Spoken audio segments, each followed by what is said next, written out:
संक्रमण की दूसरी लहर ने आम जनता के साथ साथ डॉक्टरों को भी डरा दिया है। वैज्ञानिकों ने ये साफ किया है कि अब संक्रमण हवा में है, इसलिए इससे खुद को बचा पाना और मुश्किल हो गया है।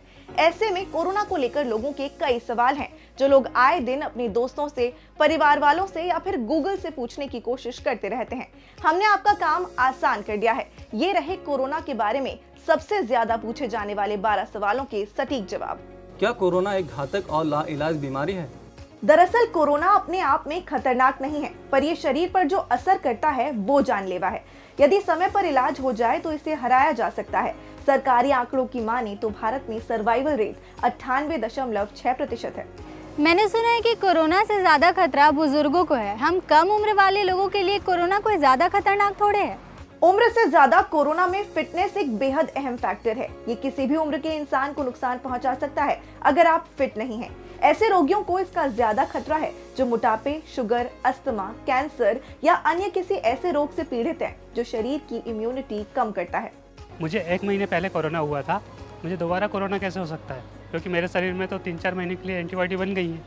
आपको 1 महीने के अंदर दोबारा कोरोना हो सकता है। भारत के साथ साथ और देशों में भी ऐसे मरीज मिले हैं जो 1 महीने के भीतर फिर से संक्रमित हो गए और उनके ब्लड टेस्ट में एंटीबॉडीज भी नहीं मिले। इसीलिए मास्क पहने, हाथ धोएं और सोशल डिस्टेंसिंग बनाए रखें।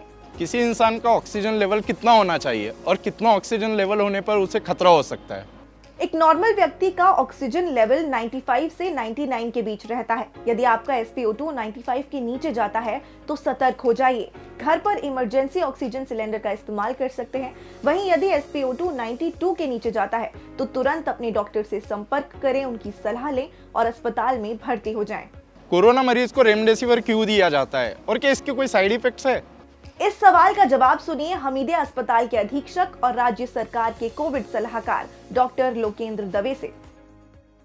रेमडेसिविर साधारणतया उन पेशेंट में दी जाती है जिनमें वायरस की तीव्रता ज्यादा लग रही हो, जो इंडिकेटर क्लिनिकल है, हाई ग्रेड फीवर के साथ ऑक्सीजन सैचुरेशन फॉल होने लग रहा हो, उन लोगों में रेमडेसिविर का इंडिकेशन रहता है। रेमडेसिविर से लीवर में सूजन आ सकती है, हार्ट में सूजन आ सकती है और उसके अलावा किडनी का जो रास्ता होता है उससे बॉडी से बाहर आती है रेमडेसिविर। अगर किडनी वीक हो तो बॉडी में उसके दूसरे साइड इफेक्ट ज्यादा आते हैं। तो इस तरह से जो अंग हैं दूसरे, उनके फंक्शंस की मॉनिटरिंग इम्पोर्टेंट है।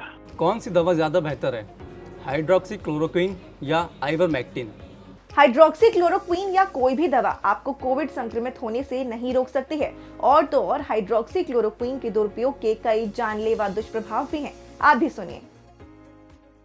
लेबोरेटरी टेस्ट के अंदर कुछ हद तक ये दवाइयां जो है वो वायरस के ग्रोथ होने में को रोकने में मदद करती हुई साबित हुई थी, इसलिए इन दोनों को प्रेस्क्राइब किया जाता है। हालांकि बॉडी कंडीशन में ह्यूमंस के अंदर इसके प्रभावी होने के इतने ज्यादा एविडेंस नहीं मिले हैं, इसलिए अभी WHO इसको रिकमेंड नहीं कर रहा है किसी को। ध्यान रखिए, कोई भी दवा डॉक्टर के सुझाए बिना ना लें। अगर आप दारू पीते हो ना तो आपको कोरोना नहीं हो सकता। शराब पीने से कोविड-19 संक्रमण से आपकी सुरक्षा नहीं होती, ये हानिकारक हो सकता है। मच्छर और मक्खियों से भी तो कोरोना फैल रहा है। अभी तक इसका कोई सबूत या जानकारी नहीं है कि कोविड-19 वायरस मक्खियों या मच्छरों से फैल सकता है। कोविड-19 मुख्य रूप से संक्रमित व्यक्ति के छींकने या खांसने से या आपके संक्रमित सतह को छूकर अपनी आंख, नाक या मुंह को छूने से फैलता है। क्या तेज धूप 25 डिग्री तापमान में कोरोना नहीं हो सकता? आपको 25 डिग्री से ज्यादा तापमान में भी कोविड-19 हो सकता है। भूलिए मत, भारत के दोनों पीक गर्मियों में ही आए हैं। इसके साथ ही गर्म देशों से भी कोविड-19 के मामले सामने आए हैं। आपकी सुरक्षा मौसम नहीं, मास्क करेगा। मैं 10 सेकंड तक अपनी सांस रोक पा रही हूँ, इसका मतलब तो यही है कि मुझे कोविड नहीं है। कोविड-19 के सबसे आम लक्षण हैं सूखी खांसी, थकान और बुखार। और इसकी पुष्टि के लिए सबसे अच्छा तरीका है RT-PCR टेस्ट। आप इसकी पुष्टि सांस रोककर बिल्कुल नहीं कर सकते। वैक्सीन लगने के बाद मैं सुरक्षित हूँ। अगर मुझे कोरोना हो भी गया तो क्या मुझे नुकसान पहुँचा सकता है?